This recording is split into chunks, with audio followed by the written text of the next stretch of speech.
Hey guys, you're back in the garage with TheEZGZ, and I'm going to try to make a short entry to a video here. I've been making little clips all week long, but I wanted to, before I close up this case, I wanted to review a few things. I want to thank everybody for the comments they left and the references to John Myers and HVX mods, and there's a lot of people that deserve credit, and I'm no inventor of any type of performance mod. I've never come up with something new for any of these Volkswagen engines. Everything I've done to modify my engines are things that I read about. There were people, famous people before me. You know, I've mentioned many times about Gene Berg.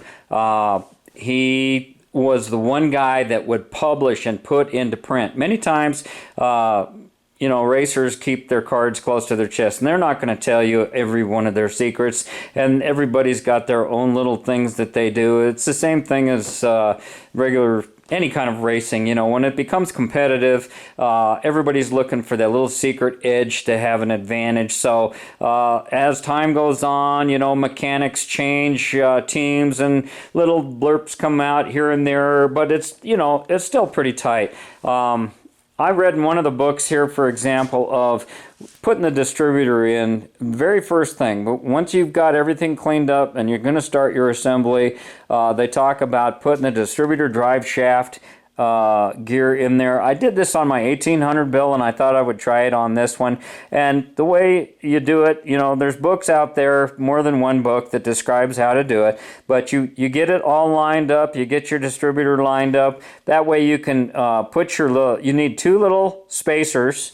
They look like washers, but they're actually a 25,000 spacer. You need two of these on a Type 1 sedan, and this is all I've mess with are these Type 1 sedans, and I still can't keep track of all of my parts. So you want to get that in there. You don't want to make it too tight. When the book I read, I think it was by Tom Wilson, said that you want no less than 20 thousandths clearance. So you can drop it in, you can make the distributor the last thing. A lot of guys do that. The last thing you see them take a screwdriver or welding rod and drop the two spacers down there, and then this distributor drive gear. And this is just the way I decided to try it this time.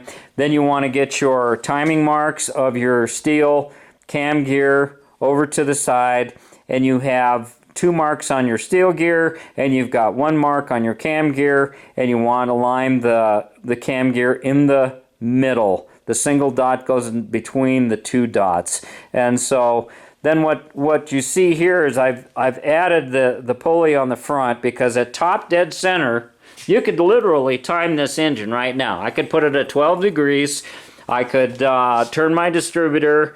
I have my line. This is a 009 distributor. I have my line in the case, and I have my rotor coming around, so I could put, this one even has points in it. That's kind of rare. But with the point, you could just see, you could use a timing light. You could do it right here. And you wouldn't have to touch it at the end. I hate watching people trying to start engines on that initial startup, which is so crucial, and they're turning the distributor back and forth, back and forth. Oh, and you see that on YouTube. You see it everywhere, and I've seen it in person. The method I used, and I put up a video of it, is using a spark plug, turning your key on, and setting your timing, the static timing, where you want it to start, turning your distributor until the spark plug sparks, and then tighten it down, and you're good to go. You don't have to be searching. Anyhow, so at any rate, we're using a stock cam, and it's a 3-rivet cam, so that means that this is flat across here. It's not concave. If you use the later 4-rivet cam, it's dished out, and that's when they use the thicker 26mm pumps. You can massage the pumps and the nuts and bolts to use the later style cam. Now, I already went over the oil pump issue. I'm not going to cover that again. I'm using a side filter mount. I may have to pull these studs out, and it might be a good idea to do that now, because I don't think these are going to be long enough. And what I'm going to do is just use double nuts on here, tighten them against each other, and back out these studs and make sure everything's clean. At this point, once I glue this stuff up and put it together, you know, I don't want any risk of metal getting in there. Somebody asked me how I clean my cases. It's always a pain in the neck. I'll start off with the car wash.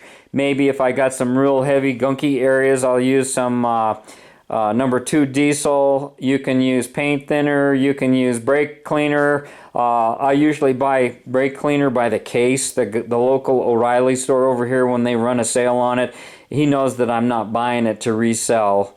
And so he'll let me buy a case at the sale price, which is really hard to beat. And, you know, depending on how dirty your stuff is, you know, a couple cans might get you there. But everything's got oil on it now. I'm real quick, you know, worried about the dust and contamination. These bearings, everything's been turning. I wanted to make another note, too, on these connecting rods.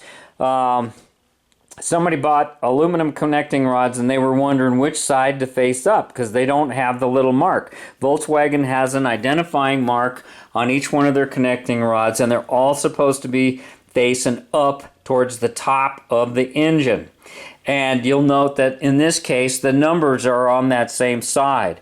If you buy an aftermarket rod and it doesn't have numbers or it doesn't have the little mark, just remember to have the tang of the bearing, both the tangs on the bottom side. So they're going to be on this side, on the bottom. Now, this is kind of something I wanted to point out as well.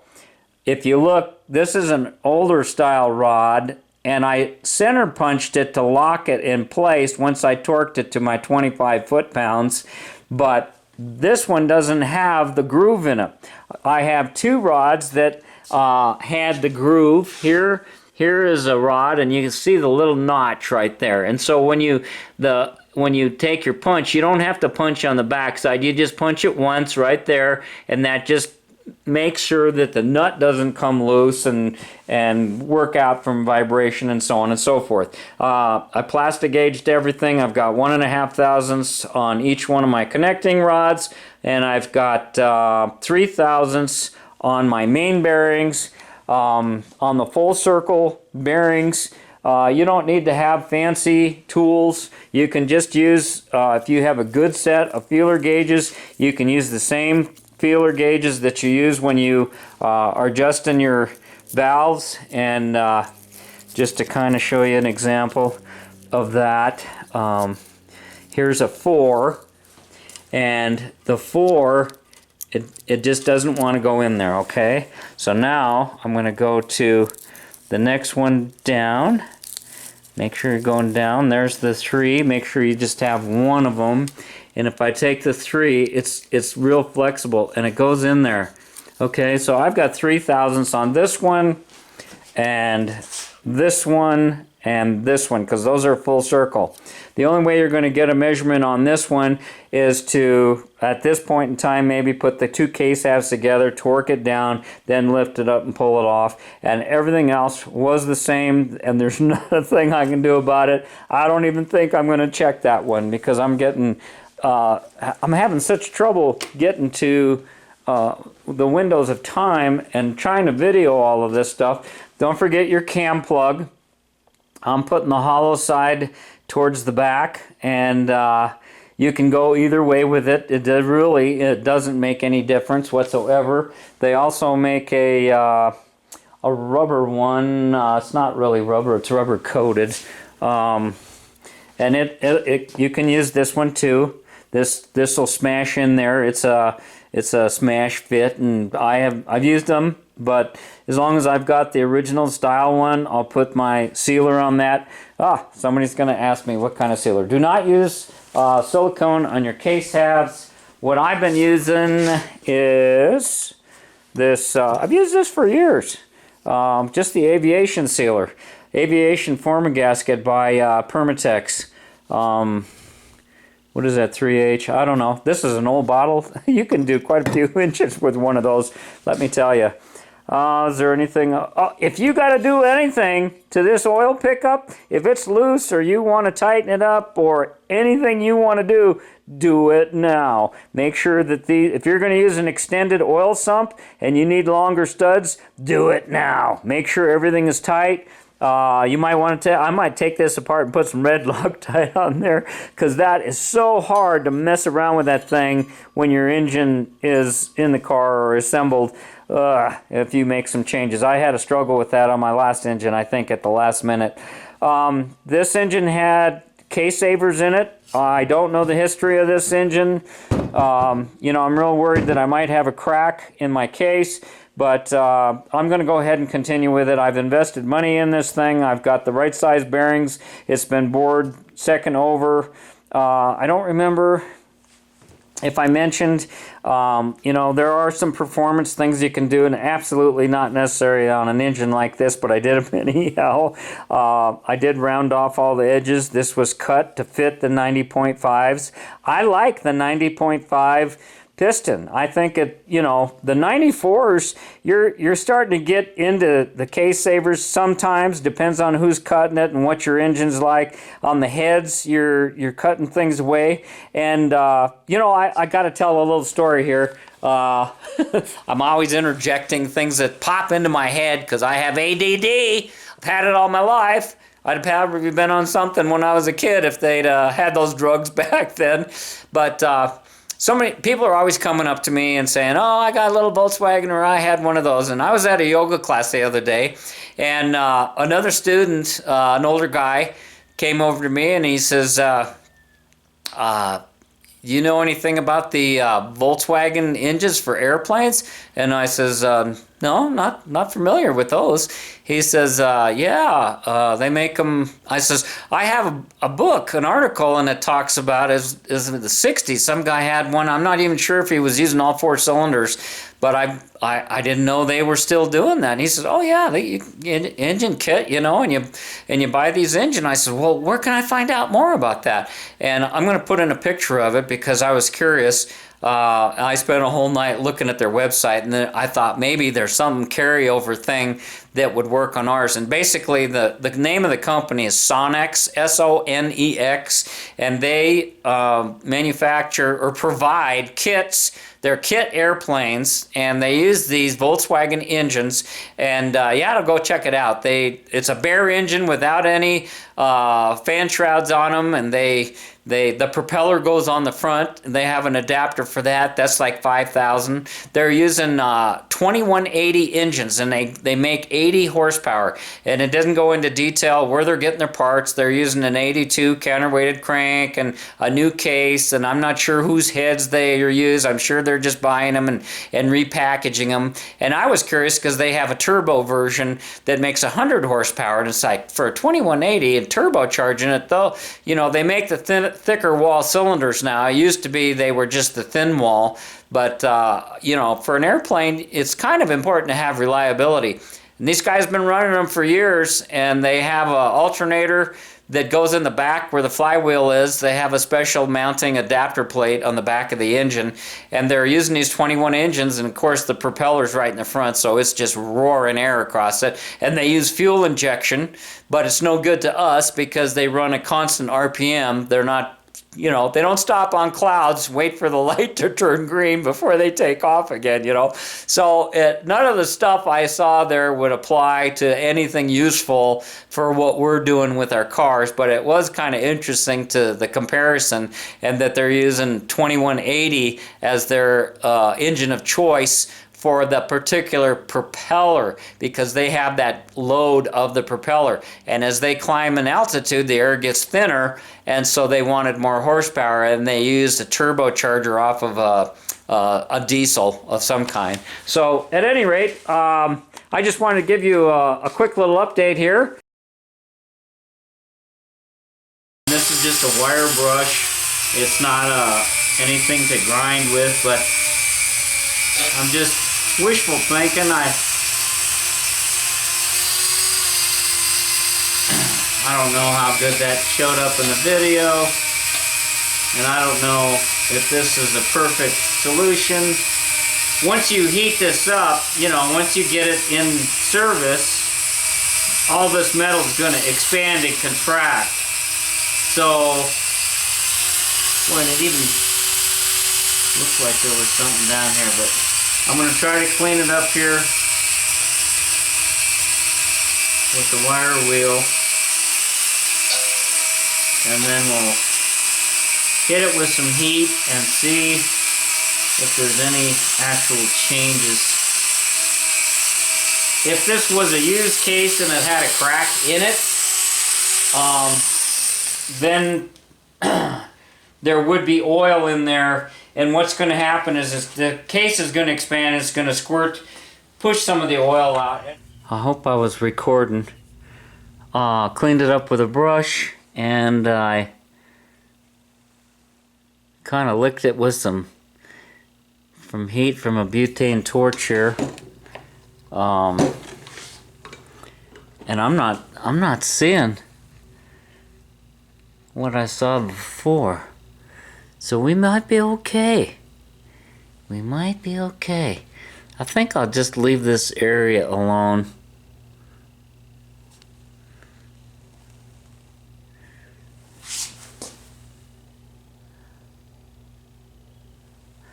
I guess maybe I was just imagining things in that video. But, well, you never know. And I'm not going to complain, because sooner or later you're going to run into something like this, you know. If you build enough engines, eventually you're going to have these kinds of issues, one way or the other. And it's, you know, it's tough to scrap a case when they're selling for, you know, $800 and $1,200. If I was to get another case to finish this project, I'm almost thinking I'd get an aluminum one, just because the aluminum is harder. When they came out with the Type 4 engines later on, they used aluminum. They didn't use the lightweight magnesium. I want to thank everybody for all the comments that everybody made, and the support about the crack case, suggestions, and so on and so forth. I just want to emphasize there are a lot of things that could be done, and it just makes whether you have the tools, talent, or money to do it. And oh boy, this is tight. I've taken the snap ring off, and this is a stout snap ring, goes on this side of the distributor drive gear, and now it's a matter of getting this thing going, and it is really tight.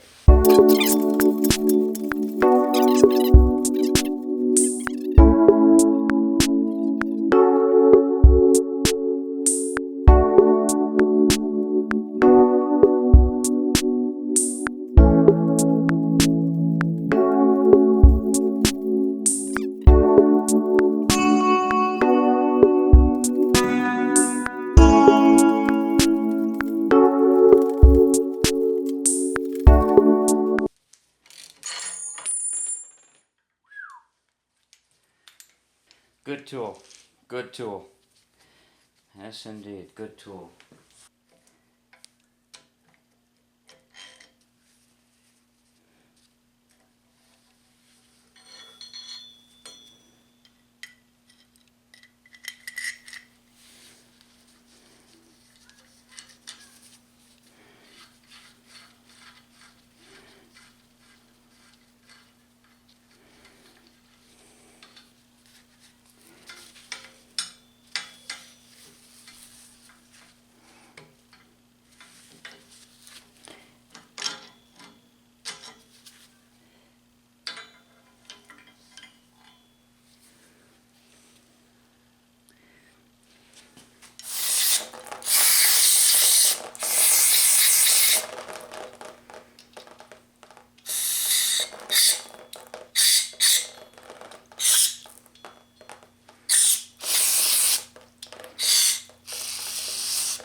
don't want to get any dust particles or threads or leave anything behind in here.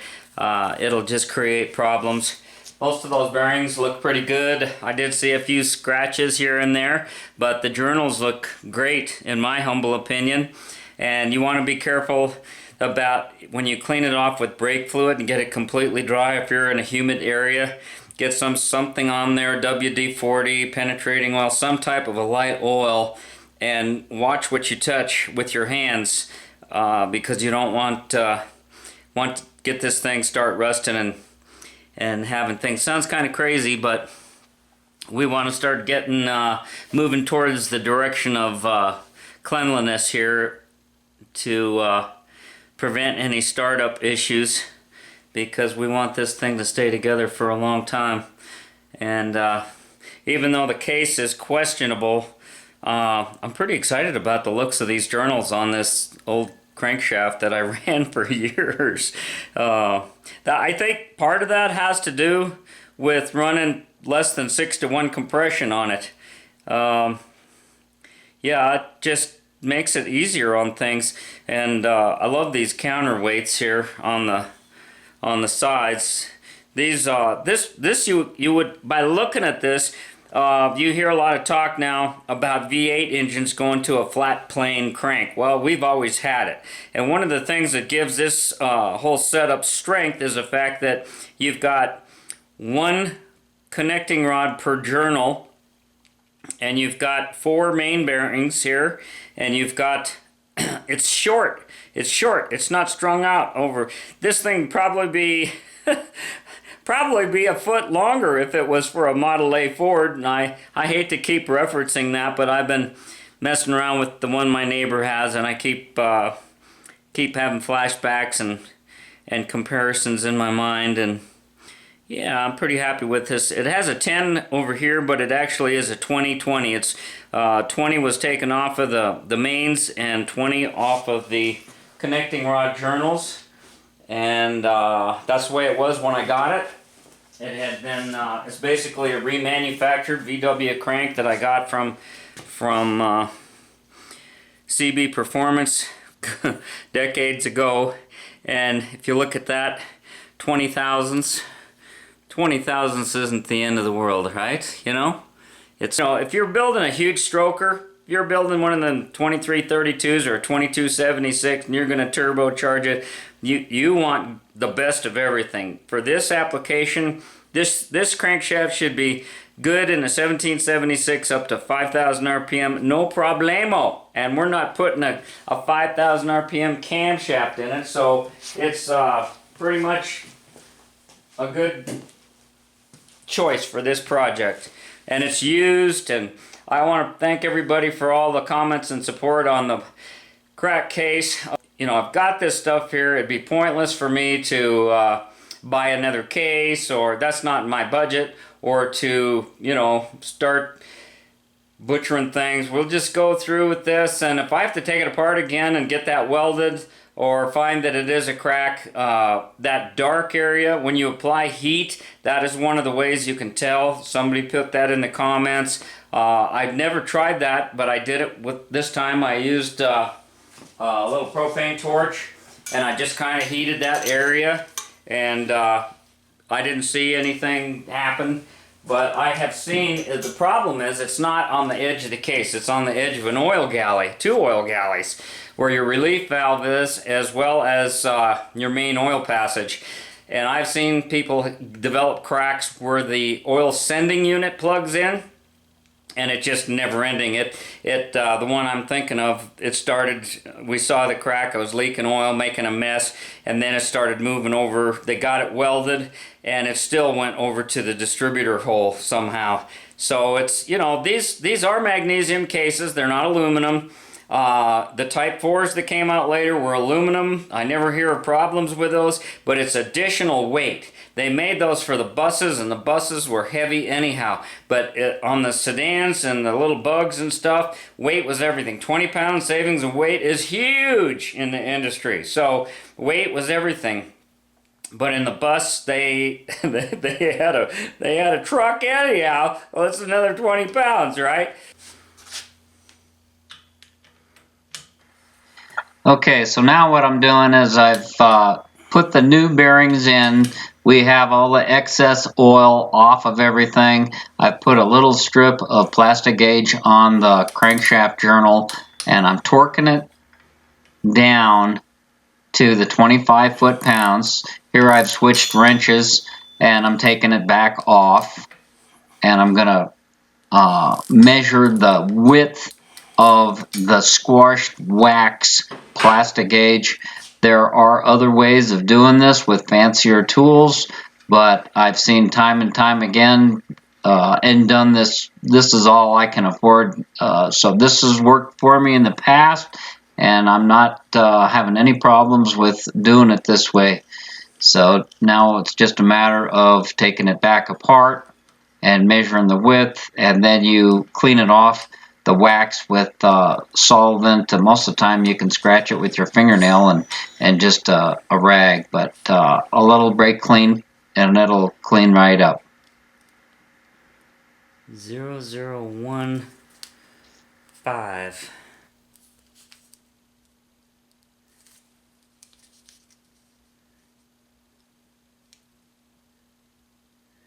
0015. Yes, and it looks even all the way across. Excellent. Next one.